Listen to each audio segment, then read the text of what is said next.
இந்த கிட்னி முறைகேடு தொடர்பாக வந்துட்டு நேற்று நீதிமன்றத்தில் பொதுநல வழக்கு வந்துச்சு சார். நீங்கள் சொன்ன மாதிரியே அப்படியே நீதிமன்றம் கடுமையான தீர்ப்பு வழங்கியிருக்காங்க சார். நீங்கள் ஃபஸ்ட்டே சொல்லியிருந்தீங்க, இது மாதிரி நீதிமன்றத்துக்கு போச்சுன்னா இவங்க மாட்டிக்கிடுவாங்க, கடுமையான ஒரு தீர்ப்பு தருவாங்கன்னு சொல்லிட்டு நீங்கள் முன்னாடி சொல்லியிருந்தீங்க. அதே போன்று நேற்று நடந்துச்சு சார். குடிபுறம் காத்தோம்பி குற்றம் கடிதல் வடுவன்று வேந்தன் தொழில் அப்படின்னு செங்கோன்மை என்ற அதிகாரத்தில் வள்ளுவர் சொல்லியிருக்கிறதோட பொருள் என்னென்னா, குடிமக்களை பாதுகாத்து துணை நிற்பதும் குற்றம் செய்தவர்கள் யாராயினும் தனக்கு இழுக்கு வரும் என்று கருதாமல் தண்டிப்பதும் ஒரு அரசோட கடமை அப்படின்ட்டு சொல்கிறாங்க. ஒரு அரசு இதை செய்யணும். குற்றம் செய்தவர்கள் யாராக இருந்தாலும் தனக்கு இழுக்கு வரும் என்று கருதாமல், கிட்டத்தட்ட கிட்னி ஸ்கேமுக்காகவே எழுதப்பட்ட ஒரு குறள் போன்று இந்த குறள் இருக்கிறது. குற்றம் செய்தவர்கள் யாராயினும் தனக்கு இழுக்கு வரும் என்று கருதாமல் தண்டிப்பதும் அரசின் கடமையாகும் என்று வள்ளுவர் சொல்லியிருக்கிறார். இவருங்க அதெல்லாம் படிச்சுட்டு போகிறாரு. அரசின் செங்கோல் வளையும் போதெல்லாம் நீதிமன்றங்கள் தான் தலையிட்டு இந்த கொடுங்கோல் ஆட்சியிலிருந்து மக்களை காப்பாற்றி கொண்டிருக்கிறது என்பதை நாம் தொடர்ந்து பார்த்து வருகிறோம். அண்ணா பல்கலைக்கழக விவகாரத்திலிருந்து கள்ளக்குறிச்சி கள்ளச்சாராய விவகாரம் வரை பல விஷயங்களில் நீதிமன்றங்கள் தான் தலையிட்டு நீதியை நிலைநாட்டுவதற்கான பணிகளை செய்து வருகிறது. இதை நீதிமன்றம் செய்யக்கூடாது, அரசு தான் செய்திருக்க வேண்டும். இந்த கிட்னி முறைகேட்டில் அது எவ்வளோ ஒரு கொடுமையான குற்றம் என்பதை நாம் ரொம்ப விரிவாக நம்ம சேனலில் விவாதிச்சிருக்கோம். இந்த கிட்னி திருட்டு விவகாரத்திற்கு உரிய முக்கியத்துவத்தை கொடுக்க வேண்டிய ஊடகங்கள் கொடுக்கவில்லை என்பதை நாம் பார்த்துருக்கிறோம். அப்படி இருக்கும்போது மதுரை உயர்நீதிமன்ற கிளை, நான் சொன்னது போலவே நம்ம நிகழ்ச்சியிலே சொன்னேன், எஸ்எம் சுப்பிரமணியத்துக்கிட்ட போயிருக்குது, அவர் பார்த்துக்குவார், நீங்கள் கவலைப்பட வேண்டாம் என்று நான் சொன்னேன். அதுதான் நேற்று நடந்தது. அரசு தரப்பில் கூடுதல் அரசு தலைமை வழக்கறிஞர் திரு அஜ்மல் கான் அவர்கள் ஆஜரானார். ஆஜராகி நீதிமன்றம் கேட்குது, கடந்த ஹியரிங்லேயே நீங்கள் இது சம்பந்தமாக என்ன நடவடிக்கை எடுத்திருக்கிறீர்கள் என்பதை எங்களுக்கு தெரிவிங்கள் என்று சொல்லியிருந்தார்கள். இந்த வாட்டி போனப்போ என்ன சொல்கிறாங்கன்னா, சார் நாங்கள் ஒரு அனில்குமார் என்ற ஒரு ஐஏஎஸ் அதிகாரி தலைமையில் ஒரு கமிட்டியை போட்டோம். அந்த கமிட்டி இது போல் கிட்னி முறைகேடு நடந்திருக்கிறது என்று உறுதி செய்திருக்கிறார்கள். சரிங்க, அதுக்கப்புறம் என்னங்க பண்ணீங்க? விசாரிச்சுக்கிட்டு இருக்கோம். எஃப்ஐஆர் எங்கே போடல? இல்லை சார், எடுத்தவொடனே எஃப்ஐஆர் போட முடியாது. உறுப்பு திருட்டு சம்பந்தமான வழக்குகளுக்கு எஃப்ஐஆர் போடுவதில் தடை இருக்கிறது. அதனால் நாங்கள் போடலாமா வேணாமான்னு சொல்லிட்டு உரிய அதிகாரிகள் இது தொடர்பாக ஆலோசனை செய்து கொண்டிருக்கிறார்கள் அப்படின்னு சொன்னதும் நீதிபதி, சரிங்க, நீங்கள் சில ஐபிஎஸ் அதிகாரிகளோட பட்டியலை எங்களுக்கு கொடுங்க அப்படின்னு கிட்டத்தட்ட எஸ்ஐடி ஃபார்ம் பண்ணுற மூடுக்கு கோர்ட்டு வந்துருச்சு. அந்த இதை கொடுங்க, நாங்கள் அந்த உத்தரவு பிறப்பிக்கிறோம் என்று சொன்ன உடனே ஐபிஎஸ் அதிகாரிகளோட பட்டியலை கொடுன்னா இவங்க சேட்டை பாருங்கள், ஒரு எஸ்பி, ஒரு டிஎஸ்பி, ஒரு இன்ஸ்பெக்டர் 3 பேரை கொடுக்குறாங்க. வாங்கி வச்சுக்கிட்டு மாலை ஆர்டர் டிக்டேட் பண்ணுறாரு. இந்த ஆர்டர் காப்பி இன்னும் வரல, டிக்டேட் பண்ணதை பார்த்தது வரைக்கும் அதில் என்ன இருந்தது என்பதை சொல்கிறேன். உறுப்பு திருட்டு என்பதை எளிதாக கடந்து போய்விட முடியாது. ஒவ்வொரு மனிதனுக்கும் வாழும் உரிமையை அரசியலமைப்பு சாசனம் ஆர்டிகல் 21 கொடுத்துருக்கு. கிட்னியை திருடுறதுன்றது அந்த வாழும் உரிமையை பறிக்கிறது. அது மட்டும் இல்லாமல் இது மிக மோசமான ஒரு உடல்நல குறைபாடு ஏற்படுத்தக்கூடிய ஒரு விவகாரம். அரசு நடவடிக்கை எடுக்கும் என்று நாங்கள் எதிர்பார்த்தோம். ஆனால் அரசு தன் பொறுப்பை தட்டி கழிக்கிறது. நாங்கள் இந்த தொடர்பாக எஃப்ஐஆர் பதிவு செய்யப்பட்டுள்ளதா என்று கேட்கும்போது அரசு சாக்குப்போக்கு சொல்கிறதே தவிர எஃப்ஐஆர் பதிவு செய்யவில்லை என்பதை அரசு ஒப்புக்கொள்கிறது. உறுப்பு திருட்டுக்கு எஃப்ஐஆர் பதிவு செய்வதில் தடை இருக்கிறது என்று அரசு சொல்லும் வாதத்தை ஏற்றுக்கொள்ள முடியாது. ஜட்ஜே ரிசர்ச் பண்ணியிருக்கார். சமீபத்தில் தெலுங்கானாவில் இதே போல் உறுப்பு திருட்டு சம்பந்தமாக தெலுங்கானா மாநில காவல்துறை ஒரு எஃப்ஐஆரை பதிவு செய்து தமிழ்நாட்டை சேர்ந்த 2 பேரை அதில் கைது செய்திருக்கிறார்கள். 2 மருத்துவமர்களை கைது செய்திருக்கிறார்கள். ஆனால் அரசு வழக்கறிஞர் அந்த ஹாஸ்பிட்டலுக்கு நாங்கள் கிட்னி டிபார்ட்மெண்ட்டை டிரான்ஸ்பிளான்ட் பண்ணுறதுக்கு தடை செய்து விட்டோம் என்று சொல்கிறார். ஆனால் எஃப்ஐஆர் எங்கே என்று கேட்டால் எஃப்ஐஆர் இல்லை என்று சொல்கிறார். இதன் காரணமாக நாங்கள் இவர்கிட்ட நீங்கள் விசாரணை நடத்துக்கன்னு காவல்துறை அதிகாரிகளோட பட்டியலை கேட்டோம். அவர் ஒரு டிஎஸ்பி, எஸ்பி, இன்ஸ்பெக்டர் பேர் கொடுக்குறாங்க. சரி, நீ கொடுக்க வேணாம்ப்பா, நேர்மையான ஐபிஎஸ் அதிகாரிகளோட பட்டியலை கொடுங்கன்னு நாங்கள் எங்கள் நீதிமன்ற பதிவாளர்கிட்ட சொன்னோம். அவர் மதுரை தெற்கு மண்டல ஐஜி திரு பிரேமானந்த் சின்ஹா, நீலகிரி எஸ்பி திருமதி நிஷா, அப்புறம் இன்னும் ஒரு 3 ஐபிஎஸ் அதிகாரிகளோட பேரை கொடுத்துருக்குறாங்க. இவர்கள் தலைமையில் நாங்கள் சிறப்பு புலனாய்வு குழுவை நியமிக்கிறோம். இவர்கள் சொல்வது போல் கிட்னி திருட்டுக்கு எஃப்ஐஆர் பதிவு செய்வதில் தடை இருக்கிறது என்பதை ஏற்றுக்கொள்ள முடியாது. இதில் கிட்னி திருட்டு சம்பந்தமான சட்டம் மற்றும் வரவில்லை. ஏமாற்றுவது, மோசடி செய்வது போன்ற ஐபிசி செக்ஷனும் இதில் வந்திருக்குது. தனியார் மருத்துவமனைகள் இது போன்ற உறுப்பு முறைகேட்டில் ஈடுபடுவது என்பது வழக்கமாகி வருகிறது. அதை உரிய கோணத்தில் அணுக வேண்டும். நாங்கள் அரசு இதை உரிய கோணத்தில் அணுகும் என்று எதிர்பார்த்து காத்திருந்தோமானால் அரசு இதை அந்த ரெக்வயர்டு சென்சிட்டிவிட்டியோடு அணுகலை. அதனால் நாங்கள் சிறப்பு புலனாய்வு குழுவை அமைக்க உத்தரவிடுகிறோம். சிறப்பு புலனாய்வு குழு எஃப்ஐஆர் பதிவு செய்ய வேண்டும். இந்த ஐஜி சவுத் ஜோன் இதை சூப்பர்வைஸ் பண்ணணும். தமிழக டிஜிபி இந்த சிறப்பு புலனாய்வு குழுவுக்கு தேவையான கட்டிடங்கள், உபகரணங்கள், மேன்பவர் எல்லாவற்றையும் டிஜிபி வழங்க வேண்டும். மருத்துவம் மற்றும் சுகாதார பணிகளின் இயக்குனர் டெக்னிக்கல் சப்போர்ட்டு இதற்கு வழங்க வேண்டும். ஏன்னா இவங்க போலீஸ்காரங்க, கிட்னி இந்த மருத்துவம் சம்மந்தமான விஷயங்களுக்கு சப்போர்ட் வேணும்ல, அதுக்கு நீங்கள் சில டாக்டரை டெப்யூட் பண்ணுங்கள் சொல்லிவிட்டு நீதிமன்றம் இந்த வழக்கின் புலன் விசாரணையை மேற்பார்வை செய்யும். இது ஒரு புறம். இவங்க இந்த தனலட்சுமி சீனிவாசன் காலேஜுக்கு நாங்கள் கிட்னி டிரான்ஸ்பிளான்ட் பண்ணுற அந்த அனுமதியை ரத்து பண்ணுறோன்னு சொல்லிட்டாங்கல்ல, அந்த காலேஜ் நேற்று சென்னை உயர்நீதிமன்றம் வந்திருக்கிறது. நீதிபதி திரு ஆனந்த் வெங்கடேஷ் அவர்கள் முன்பு எங்களை கேட்காமலேயே எங்களோட கிட்னி லைசன்ஸை ரத்து செஞ்சுட்டாங்க. எங்களை ஒரு முறை கேட்டிருக்கட்டும், இது இயற்கை நீதிக்கு முரணானதுன்னு சொல்லிட்டு ஒரு கிரவுண்ட் எடுத்திருக்காங்க. அது நல்ல கிரவுண்டு. யாராக இருந்தாலும் உன் தரப்பு என்ன என்று கேட்டுவிட்டு தான் ஒரு தண்டனையை வழங்க வேண்டும். அது இயற்கை நீதி. அப்படி எங்களை கேட்காமையே இது போல் செய்திருக்கிறார்கள். அதனால் நீங்கள் இதை ரத்து செய்யணுன்ட்டு அந்த காலேஜ் இங்கே போயிருக்கு. அதற்குள் இந்த டெவலப்மெண்ட் நடந்திருக்கு. இந்த ஆங்கிலத்தில் பொயட்டிக் ஜஸ்டிஸ் என்று சொல்லுவார்கள். அது போன்ற ஒரு பொயட்டிக் ஜஸ்டிஸ் தனலட்சுமி சீனிவாசன் மருத்துவக் கல்லூரி விவகாரத்தில் நடைபெற்றிருக்கிறது என்று நான் புரிந்து கொள்கிறேன். ஏன்னு காரணத்தை சொல்கிறேன். இந்த தனலட்சுமி சீனிவாசன் மருத்துவக் கல்லூரி என்பது ஒரு கருவின் குற்றம். 2006, 2011 திராவிட முன்னேற்றக் கழக ஆட்சி நடந்த சமயத்தில்தான் தனலட்சுமி சீனிவாசன் மருத்துவக் கல்லூரி கட்டப்படுகிறது. பெரம்பலூர் மாவட்டம் அங்கே கட்டப்படுகிறது. அப்போது இந்த மருத்துவக் கல்லூரி கட்டுறதுக்கு நிலத்தை அந்த நில உரிமையாளர்கள் விற்க மாட்டேங்கிறாங்க. அப்போ ஏற்கனவே பெரம்பலூர் மாவட்டத்திலேயே அண்ணன் ஆராசா அவர்கள், அவர் அப்போ அந்த தொகுதி எம்பியாக இருந்தார். ஆராசா அவர்கள் எம்ஆர்எஃப் ஃபேக்ட்ரியோட விரிவாக்கத்துக்காக எலுமிச்சை விவசாயிகள்கிட்டேருந்து அடித்து பிடுங்கி மிரட்டி போலீஸை வச்சு கேஸை போட்டு லேண்டை பிடிங்கி கொடுத்தாரு. அப்போ நில அபகரிப்பு தானே முழு நேரமாக செஞ்சுக்கிட்டு இருந்தாங்க. அதே போல் தனலட்சுமி சீனிவாசன் மருத்துவ கல்லூரி கட்டுறதுக்கும் எந்தெந்த விவசாயெல்லாம் லேண்டு வச்சுக்கிட்டு கொடுக்க மாட்டேங்கிறானோ அவங்களெல்லாம் அடித்து பிடுங்குற வேலையை செய்கிறாங்க. அதில் ஒரு விவசாயி ரொம்ப தரார் பண்ணுறான். கொடுக்கவே முடியாதுன்னா என்ன பண்ணுவேன்ட்டு போலீஸ் தூக்கிட்டு போய் வச்சு கஞ்சா கேஸ் போடுவான் மேலே, பார்க்குறியா என்று காவல்துறை ஒரு வாரம் அவனை இல்லீகல் கஸ்டடி வச்சு மிரட்டுறாங்க. அந்த வக்கீல் ஒருத்தர் போய் அந்த விவசாயியை காப்பாற்றி மேஜிஸ்ட்ரேட்டுக்கு முன்னாடி போய் அந்த விவசாயியை ப்ரொடியூஸ் பண்ணிடுறாரு. ஐயா என்னை ஒரு வாரமாக அடைச்சி வச்சுக்கிட்டு லேண்டை வைக்க சொல்கிறாங்க போலீஸு என்று சொன்னதும் மேஜிஸ்ட்ரேட்டு யாரோட கடத்திட்டு போனாங்களோ அவங்க மேலே எஃப்ஐஆர் போடுன்றார். எஃப்ஐஆர் போடு என்று சொன்னதும் போடாமல் அப்படியே தவிர்த்துக்கிட்டு இருக்காங்க. அதுக்கப்புறம் திருப்பி நீதிமன்றத்தை அணுகணும், வேறு வழி இல்லாமல் சில போலீஸ் மேலே எஃப்ஐஆர் போடுறாங்க. அது கேஸ் வீணாக போச்சு. சரியா? அப்போது தனலட்சுமி சீனிவாசன் மருத்துவக் கல்லூரிக்காக விவசாயிகள் மற்றும் வழக்கறிஞர் மீது பொய் வழக்கு போட்டு நிலத்தை எல்லாம் வாங்கி தனலட்சுமி சீனிவாசன் மருத்துவக் கல்லூரிக்கு கொடுத்த அதிகாரி பிரேமானந்த் சின்ஹா. அவர் அப்போது பெரம்பலூரோட எஸ்பி, இப்போது பதவி உயர்வு பெற்ற ஐஜியாக இருக்கிறார். எந்த கல்லூரி தொடங்குவதற்கு பிரேமானந்த் சின்ஹா பொய் வழக்கு போட்டு நிலங்களை எல்லாம் வாங்கி கொடுத்தாரோ அதே பிரேமானந்த் சின்ஹாவால் இந்த மருத்துவக் கல்லூரி மூடப்பட இருக்கிறது. இதைத்தான் நான் பொயட்டிக் ஜஸ்டிஸ்ன்னு சொல்கிறேன். சரியா? ஸோ இந்த ஐபிஎஸ் அதிகாரிகளாம் வச்சு சிறப்பு புலனாய்வு குழு போட்டுட்டார். 24/9 20/9 ஏதோ ஒரு தேதியில் மீண்டும் நீங்கள் ப்ராக்ரஸ் ரிப்போர்ட்டை சப்மிட் பண்ணிட்டு உத்தரவு போட்டுட்டார். இந்த உத்தரவு போட்டு முடித்ததும் அரசு குற்றவியல் தலைமை வழக்கறிஞர் திரு ஜின்னா அவர்கள் வீடியோ கான்ஃபரன்ஸில் ஜாயின் பண்ணுறார். மயிலாடு நாங்கள் விசாரிக்கிறோம், நாங்கள் சொல்கிறது கேட்கவே மாட்டீங்க, நாங்கள் சிபிசிஐடி விசாரணைக்கெலாம் உத்தரவிடுறோம் அப்படின்னு. சார் நீங்கள் சொல்கிறீங்க, செய்யவே மாட்டேங்கிறீங்களே சார் நீங்கள் அப்படின்னு திரு ஜின்னா அவர்கள், சார் நீங்கள் ஊட்டியில் இருக்கிற எஸ்பி எப்படி சார் பெரம்பலூரில் வந்து விசாரிப்பாங்க, ஊட்டி யாருங்க பார்த்துப்பா, மலை அவ்வளோ பெருசு, அவ்வளோ தூரம் இருக்குது அப்படின்லாம் சொல்கிறாரு. சொன்ன உடனே நீதிபதி, சார் நீங்கள் எதுவும் செய்யலை சார், வேறு வழி இல்லைன்ட்டு சொல்லிடுறாங்க. நான் கேட்குறேன், ஊட்டியிலேருந்து இங்கே வர்றது கஷ்டன்றதை நானும் ஒத்துக்கிறேன். திரு ஜின்னா அவர்களின் வாதம் நியாயமானது. ஊட்டிக்கு புது எஸ்பி போடலாம்ல. சென்னையில் கம்ப்யூட்டர் செல் இருக்குது, க்ரைம் ரெக்கார்டு பியூரோ இருக்குது, இங்கெல்லாம் எஸ்பிகள் இருக்கிறார்கள். கம்ப்யூட்டர் செல்லு 6 மாதம் வேக்கண்ட்டாக இருந்தால் தலை இஞ்சி விழுந்துருமா?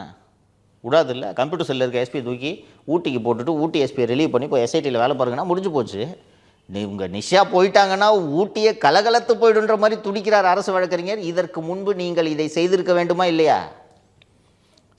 எஃப்ஐஆர் பதிவு செய்து சிபிசிஐடி விசாரணை நீங்கள் நடத்தியிருந்தீர்கள் என்றால் குறைஞ்சது கோர்ட்டில் இந்த வழக்கு விசாரணைக்கு வரும்போது சார் நாங்கள் சிபிசிஐடி எஃப்ஐஆர் போட்டுறோம், சிபிசிஐடி விசாரிச்சுக்கிட்டு இருக்குன்றதையாவது நீங்கள் சொல்லியிருக்கலாம்ல. ஏன் எஃப்ஐஆர் போடலன்னு கேட்டதுக்கு புகார்களே வரலன்னு சொன்னாங்க சார். ஆமாம், புகார் வந்தால் புகார் கொடுத்தோன்னு போய் மிரட்டுறீங்க நீங்கள். அந்த லிவர் பறி கொடுத்தாமா புகார் கொடுத்தாங்கன்னு போய் மிரட்டினீங்கல்ல. இன்னொன்று, எல்லா கேஸ்லேயும் புகார் வந்தால் நீங்கள் எஃப்ஐஆர் போடுறீங்க.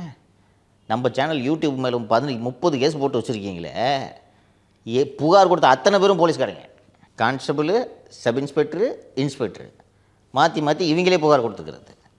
இந்த நம்ம வராகி கேஸ் பற்றி பேசுனதுக்கு அந்த இன்ஸ்பெக்டர் சொன்னேன்ல, அந்த இன்ஸ்பெக்டரு என்னோட கேஸை பற்றி பேசி விசாரணை திசை திருப்பிட்டாங்க. இவர் பக்கத்து டேபிளுக்கு ஒரு புகார் கொடுக்குறாரு, உடனே எஃப்ஐஆர் போட்டாங்க. இது போட தெரியாது உங்களுக்கு? கதை விட்றீங்களா? புகார் வரலன்ட்டு இது மிகப்பெரிய செட்பேக் உங்களுக்கு. இதை எதிர்க்கட்சிகள் பெரிய அளவில் கையில் எடுத்திருக்க வேண்டும். எதிர்க்கட்சிகள் ஏன் இதை கையில் எடுக்கவில்லை என்பது எனக்கு உள்ளபடியே புரியவில்லை. கூடுதலாக இப்போது ஒரு தகவல் வந்திருக்கிறது.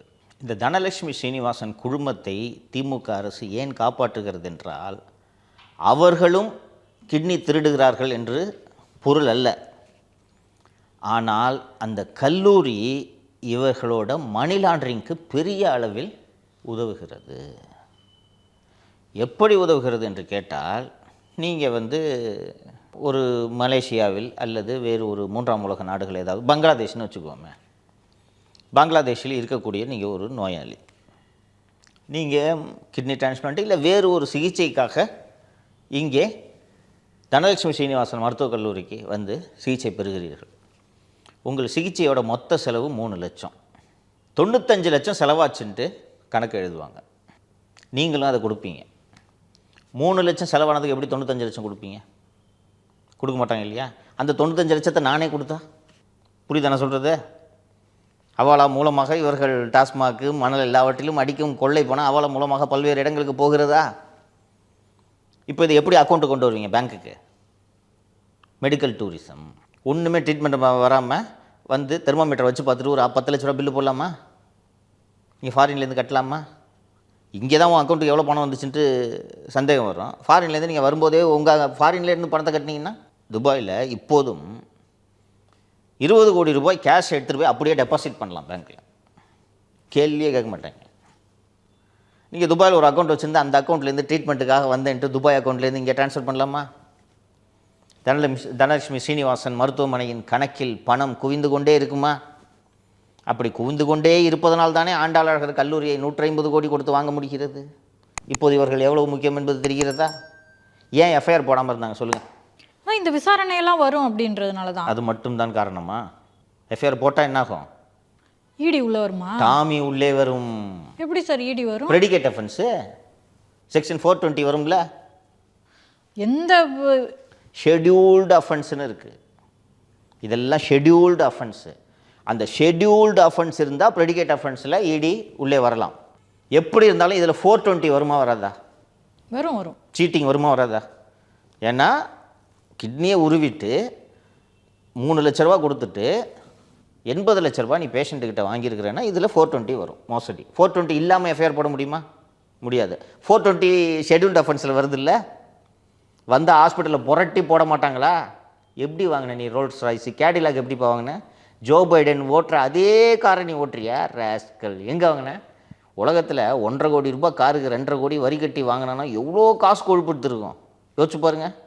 நமக்கு ஒரு கார் வாங்கும்போது இன்னும் 40% டேக்ஸ் போடுறாங்களேன்னு வயிறுலாம் எரியுது. இங்கே போடுற டேக்ஸுக்கே 1.5 கோடி ரூபாய் காருக்கு 2.5 கோடி வரி கட்டி அமெரிக்காலேருந்து, அதுவும் இந்தியாவில் ஒரே கேடிலாக்கு தான் இருக்கான். இந்தியாவிலே ஒரே கார் கேடிலாக்கு நம்ம கிட்னி திருடன் திரு கதிரவன் அவர்களிடம் தான் இருக்கிறது. இதில் ரோல்ஸ் ராய்ஸ் கார் வாங்கினா எல்லாருக்கிட்டையும் உருவணும்னு நீ பேசுறிய. உன்னை இந்த கவர்மெண்ட் எதுவுமே செய்யாதுன்ற துணிச்சல் தானே. அந்த கார் கிராஸ் பண்ணி போச்சுன்னா அதோட மரியாதை இவ்வளோ அப்படின்னு கூட நம்மளுக்குலாம் தெரியாது. எனக்கு நானே விசாரித்து இது கேடிலாக்கு ஒரு பணக்கார காரு. ரோல்ஸ் ராய்ஸை கேள்விப்பட்டிருக்கோம், பென்ஸு, BMW, ஆடி இதெல்லாம் நமக்கு தெரிந்த காரு. கேடிலாக்குன்னு ஒன்று இருக்குது, அது ஜோ பைடன் பயன்படுத்திய காரு. அதோட விலை இவ்வளோ என்பதெல்லாம் நமக்கு தகவல் கொடுத்தவர்கள் பின்னாளில் சொன்னார்கள். அப்போ இதை வாங்கி ஓட்டணும் எவ்வளோ காசு இருக்கும்ட்ட புரியுதா? அது சொல்கிறாரு அவர். சரி, குறைந்தபட்ச இது வச்சுக்கலாம், எனக்கு ஒரு கிட்னிக்கு 2 லட்ச ரூபா தான் நிற்கும்ட்டு திரு கதிரவன் அவர்கள் வருத்தத்தோடு பதிவு செய்தார். கவர்மெண்ட்டு இந்த மாதிரி நடந்திருக்கு. அதாவது அரசு நடத்திய விசாரணையிலேயே நீதிமன்றம் நேற்று இந்த உத்தரவில் நீதிபதி இதை தான் சொன்னார். சார் நீங்கள் நடத்தின விசாரணையில் முறைகேடு நடந்திருக்குன்னு ஒத்துக்கிறீங்க, ரைட்டா? நிதிஷ் எனக்கு கிட்னி கொடுத்துருக்காரு, ஓகே. ஆனால் ஹாஸ்பிட்டல் ரெக்கார்ட்ஸில் நிதிஷும் சங்கரும் க்ளோஸ் ஃபேமிலி ஃப்ரெண்டுன்னு இருக்குது. நிதிஷை கூப்பிட்டு விசாரிச்ச போது, சார் அவன் யாருன்னே தெரியாது சார், 4 லட்ச ரூபா கதிரவன் இந்த திராவிட ஆனந்தன் 4 லட்ச ரூபா கொடுக்குறேன்னு சொன்னார். வட்டிக்கு மீட்டர் வட்டிக்கு கடை வாங்கி வச்சுருக்கேன் கட்டி மாலில், அதனால 4 லட்ச ரூபா கிடைக்குமென்றதுக்காக ஒரு கிட்னியை கொடுத்துட்டேன் அப்படின்னு சொல்கிறாருன்னு சொன்ன உடனே அங்கே போய் பார்த்தா ஹாஸ்பிட்டல் ஆவணங்களில் நிதிஷும் சங்கரும் நெருங்கிய உறவினர்கள்னு ரெடி பண்ணி வச்சுருக்காங்க. நிதிஷுக்கு தேவையான ஆதார் எல்லா ஆவணங்களையும் ஹாஸ்பிட்டலே ரெடி பண்ணியிருக்குது. அப்போ மோசடி நடந்திருக்கா இல்லையா? அதை விசாரிக்கணுமா இல்லையா? அந்த மோசடி நிதிஷுக்காக போலி ஆவணங்களை தயார் செய்தது ஐபிசி அஃபென்ஸ், பிஎன்எஸ் அஃபென்ஸ் வருதா? அப்போ அது காக்னிசபிள் அஃபென்ஸ் மேட் அவுட்டா? இதுக்கும் ஆர்கன் டிரான்ஸ்பிளான்ட் ஆக்ட்டுக்கும் என்ன சம்பந்தம்? இதை செஞ்சுருக்கணும்ல. இது உங்கள் கமிட்டி கொடுத்த ரிப்போர்ட்டு சார். ஆவணங்களை திருத்திருக்கு சார் ஹாஸ்பிட்டலு. இந்த ஆவணங்களை இவங்களே தான் சார் உருவாக்கியிருக்காங்க. டாக்டர் ரிப்போர்ட் வந்துருச்சா? அதுக்கப்புறம் என்ன சார் யோசனை? நீங்கள் நன்றாக கவனிக்கணும். மதுரையில் ஒரு பிஏஎல் போட்டாச்சுன்னு தெரியுது, அதுவும் நீதிபதி எஸ்எம் சுப்பிரமணியத்துக்கிட்ட வருதுன்னு தெரியுது. அட்லீஸ்ட் அதை ஃபைல் பண்ண பிறகாவது பட்டுன்னு ஒரு எஃப்ஐஆர் போட்டு, சார் எஃப்ஐஆர் போட்டிருக்கோம் சார்ன்றதாவது சொல்லலாம்ல. அங்கே போய் தைரியமாக கோர்ட்டில் சொல்கிறீங்க எஃப்ஐஆர் போடலைங்க, உடனே எஃப்ஐஆர் போட முடியாதுங்க, கம்ப்ளைண்ட் இல்லாமல் எஃப்ஐஆர் போட முடியாதுங்க. என்ன அந்த அளவுக்கு அறிவில்லாதவர்களா நீதிபதிகள்?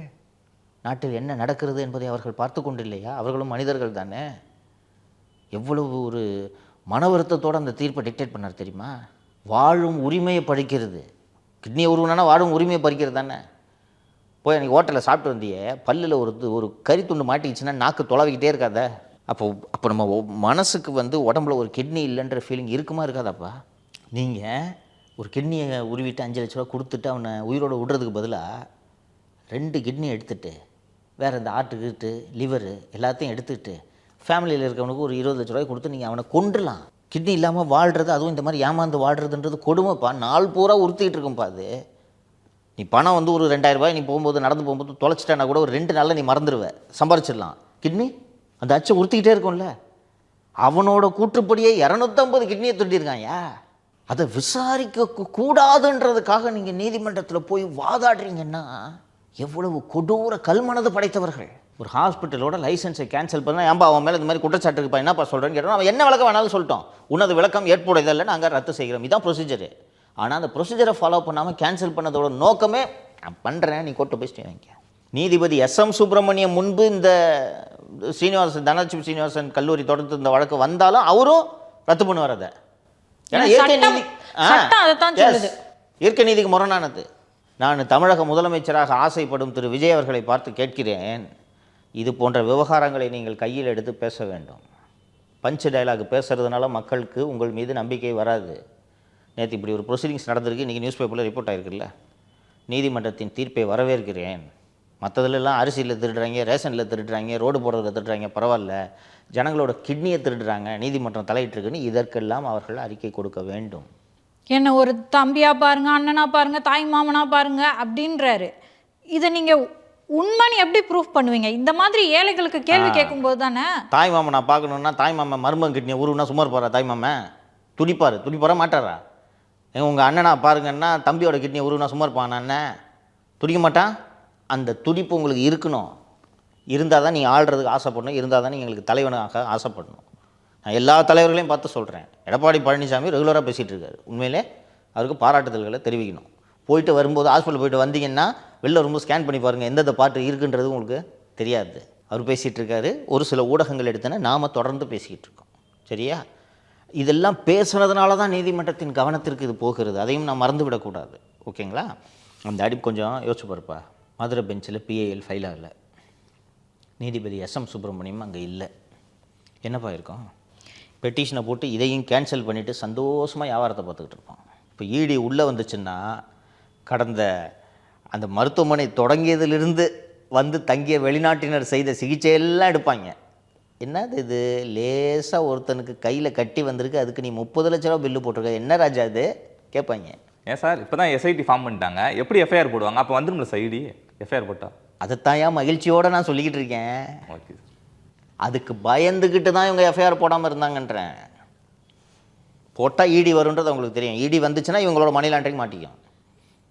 இன்னைக்கு வரைக்கும் தனலட்சுமி ஸ்ரீனிவாசன் மருத்துவக் கல்லூரியில் போய் சோதனை பண்ணுறது ஈடியால் சோதனை பண்ண முடியுமா? என்ன எஃப்ஐஆர் இருக்குது? என்னென்ன சோதனை பண்ணுவீங்க? தெரியும் சென்ட்ரல் ஏஜென்சிஸ்க்கு this hospital is indulging in money laundering அப்படின்றது நல்லாவே தெரியும்.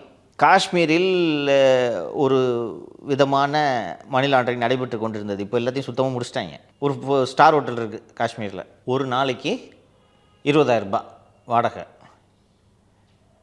அமெரிக்கா அல்லது கல்ஃப் நாடுகளிலிருந்து 10 நாளைக்கு ரூமை புக் பண்ணுவாங்க, ஃபுல் அட்வான்ஸ் பே பண்ணுவாங்க. ரூம் செக்இன் பண்ணுறதுக்கு அன்றைக்கி நாள் கேன்சல் பண்ணிவிட்டு பணத்தை ரீஃபண்டே வாங்க மாட்டான். இது ஒரு மணி லாண்ட்ரிங்.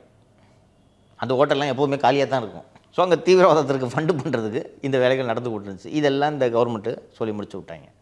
புதுசாக அந்த மணி லாண்ட்ரிங்கான மெத்தடு டெவலப் ஆகிட்டே தான் இருக்கும். அது ஏன் வந்து எஸ்ஐடி ஃபார்ம் பண்ணி கோர்ட் மானிட்டர்னு சொன்னார்? ஏன் சிபிஐக்கு போடல? சிபிஐக்கு போட்டுருந்தா நல்லா இருக்கும்ல, ஏன் போடல? ஏன்னா நம்ம இந்த அண்ணா யூனிவர்சிட்டி வழக்கிலே பார்த்தோம்ல, பல குழப்பங்கள் இருந்தது. சிபிஐக்கு போட்டுருந்தானா லொடுக்குன்னு போய் ஸ்டே வாங்கிட்டு வந்துருப்பாங்க. சுப்ரீம் கோர்ட் இது எப்படி பார்க்கணும்னா, என்னையா எல்லா கேஸையும் லொடுக்குன்னு சிபிஐக்கு மாற்றிட்டு இருக்கீங்க, எவ்வளோ தான் சிபிஐ விசாரிக்கும், மனுஷங்க தானே அவங்களாம், அதெல்லாம் வேண்டாம் அப்படின்னு ரத்து பண்ணிட்டாங்கன்னா எஃப்ஐஆரை போடாமல் இப்படியே ஓட்டிகிட்டு இருப்பாங்க. அதெல்லாம் நடக்காது ராஜா. தமிழ்நாட்டு ஆஃபீஸரே விசாரிக்கிட்டோம். அதை நீங்கள் மானிட்டர் பண்ணக்கூடாது. நீங்கள் பண்ண மாட்டீங்க, நாங்கள் மானிட்டர் பண்ணுறோம். உங்களுக்கு எதுக்கு வேலை சுமை? ஆமாம், ஏன் கஷ்டப்படுறீங்க? நீங்கள் தான் பண்ணுறது, உங்களுக்கு இன்ட்ரெஸ்டே இல்லையே. உங்களுக்கு இன்ட்ரெஸ்ட் இல்லைப்பா, ஏன்னா நான் பார்த்துக்கிட்டேன். இந்த வறுமையின் காரணமாக தான் அவங்க கிட்னியை விற்கிறாங்க அப்படின்னா, இந்த வறுமையை போக்கும் இடத்திலும் இதே டிஎம்கே கவர்மெண்ட்டு, அந்த மணச்சநல்லூர் எம்எல்ஏ கதிரவன்லாம் தான் இருக்கிறாரு. கிட்னி முறைகேடு அப்படிங்கிறது மீண்டும் அவங்களுக்கு லாபகரமானதாக இருந்தால் இந்த வறுமையை ஒழிக்கணும் அப்படின்னு அவங்க எப்படி சார் நினைப்பாங்க? ஆமாம், அப்புறம் கேடிலாக்கார் எப்படிமா வாங்குறது? அவர் மனசுக்குள்ளே அந்த ஆசை இருக்குது தானே. எனக்கும் ரோல்ஸ் ராய்ஸ் வாங்க ஆசை, ஆனால் 250 கிட்னிகள் போதாது. 250 கிட்னியை வச்சு 4 கோடி கார் தான் வாங்க முடியும். அது ரோல்ஸ் ராய்ஸ் எவ்வளோ சார்? 14 கோடி அவரே சொன்னார். ஸோ அந்த கார் எவ்வளோ தெரியுமா? ரோல்ஸ் ராய்ஸ்னு எல்லோரும் சொல்லி, அந்த கார் எவ்வளோ தெரியுமா? எங்கள் அப்பா வச்சிருக்காரு 14 கோடி. ஊரில் இருக்க எல்லாரும் கிட்னி எடுத்தால் தான் அதை வாங்க முடியும். பக்கத்து மாவட்டத்துக்குலாம் போகணும், நாமக்கல் மட்டும் போதாது. சரியா?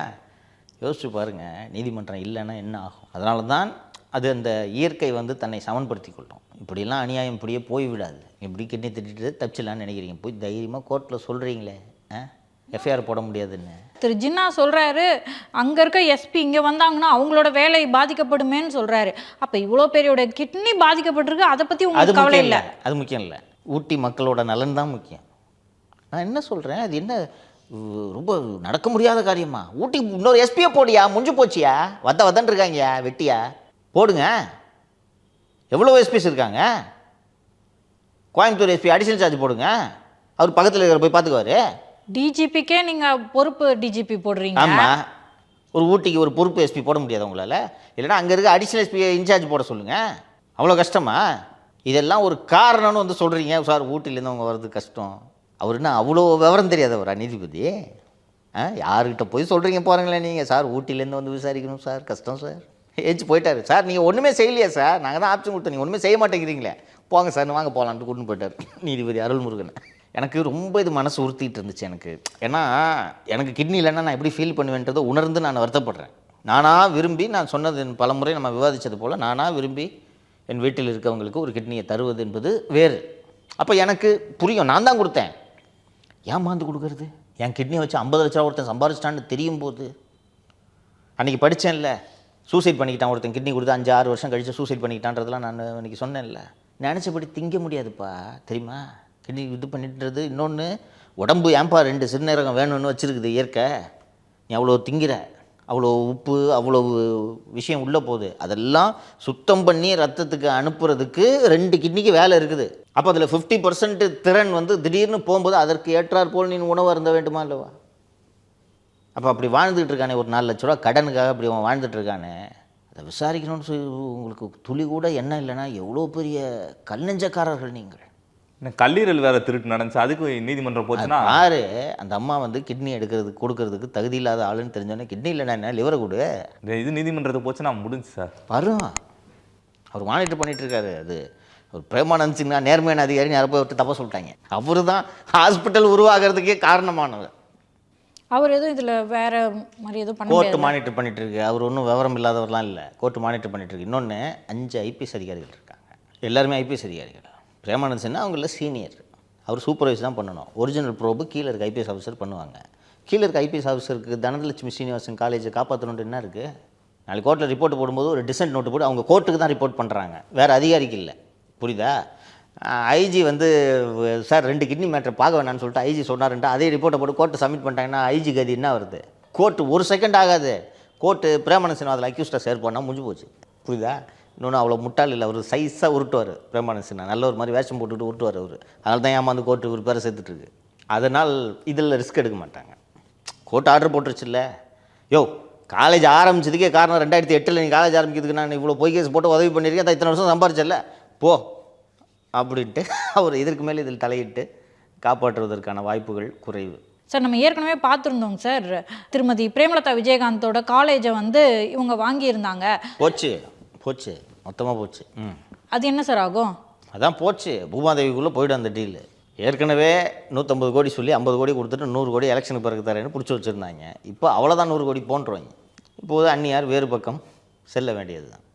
அது டீல் இனிமேல் த்ரூ ஆகிறதுக்கு பாசிபிலிட்டி குறைவு. நீங்கள் ஒரு டீல் போட்டிருக்காங்க, அந்த டீல் போனஃபைடு டீல்ன்ட்டு ஒரு வாதத்துக்காக நாம் ஏற்றுக்கொண்டாலும் கூட அந்த கல்லூரியோட கவன விசாரணை எதிர்கொள்றதுல இருக்குமா, இன்னொரு கல்லூரி வாங்குறதுல இருக்குமா? யோசிச்சு பாருங்கள். அது சொல்லி முடிய போகுது அந்த காலேஜ் சொல்லி. Proved, already proved. இப்போது கிரிமினல் அஃபென்ஸு, அப்புறம் இந்த கேடிலாக் ஓனரு, ரோல்ஸ் ரைஸ் ஓனர்லாம் ஜெயிலுக்கு போகிறது மட்டும்தான் பேலன்ஸ் இன்றைக்கி இல்லையா? அப்போது நீங்கள் ஆண்ட கல்லூரிக்கு கொடுக்க வேண்டிய மீதி 50-100 கோடி ரூபாய் கொடுக்குறது தான் உங்களோட ப்ரையாரிட்டி. அப்போது கொடுத்தீங்கன்னா கிட்னி வாங்கின காசுலேருந்து இதை வாங்கியிருக்கீங்கன்னு சொல்லிட்டு அதையும் சீஸ் பண்ணிட்டா போயிடும். ஆமாம், எப்படி கொடுப்பீங்க? அண்ட் இந்த ப்ரொசீடிங்ஸ் நடக்கும்போது அக்கௌண்ட்டு ஃப்ரீஸ் பண்ண மாட்டாங்கன்றதுக்கு என்ன உத்தரவாதம்? டாமி உள்ளே வந்துச்சுன்னா போச்சு அக்கௌண்ட்டு, அப்புறம் எங்கேருந்து கொடுப்பீங்க? ஸோ எஃப்ஐஆர் பதிவு பண்ணி அவங்க வருவாங்கன்னு நீங்கள் நம்புறீங்களா, இல்லை வரலாம் அப்படின்னு சொல்கிறீங்களா? வருவார்கள். தனலட்சுமி ஸ்ரீனிவாசன் குழுமம் திராவிட முன்னேற்ற கழகத்தின் மணி லாண்டரிங் குழுமம் என்பது சென்ட்ரல் ஏஜென்சிஸ் எல்லாத்துக்கும் தெரியும். என்ன பண்ணுறதுன்னு யோசிச்சுட்டு இருந்தாங்க, அவங்களே கிட்னி தட்டி மாட்டிக்கிட்டாங்க. நிச்சயமாக வரும். நவம்பருக்கு பிறகு பாருங்கம்மா என்னென்ன நடக்குதுன்ட்டு. வேகமாக செயல்பாடுகள் இருக்கும். குறிப்பாக பீகார் தேர்தல் முடிவுகள் பிஜேபியின் தமிழகத்தை நோக்கிய கவனத்தை வேகப்படுத்தும். பிஜேபியோட கவனம் அதிகம் பெறுதுன்னா அப்புறம் ஈடிக்கு வேலை எவ்வளவு இருக்கும் என்பதை சொல்ல வேண்டுமா? அமித்ஷாஜி வர ஆரம்பிச்சிட்டாரு. அதுக்கப்புறம் அவங்களுக்குள்ள இருந்த கூட்டணி குழப்பங்கள்லாம் சரியாயிடுச்சு. அவ்வளோதான். அடுத்து திமுக காலி பண்ண வேண்டியதான். இவர்களும் வெள்ளை கூட எடுத்துக்கிட்டு பயணிப்பார்கள். விட மாட்டாங்க.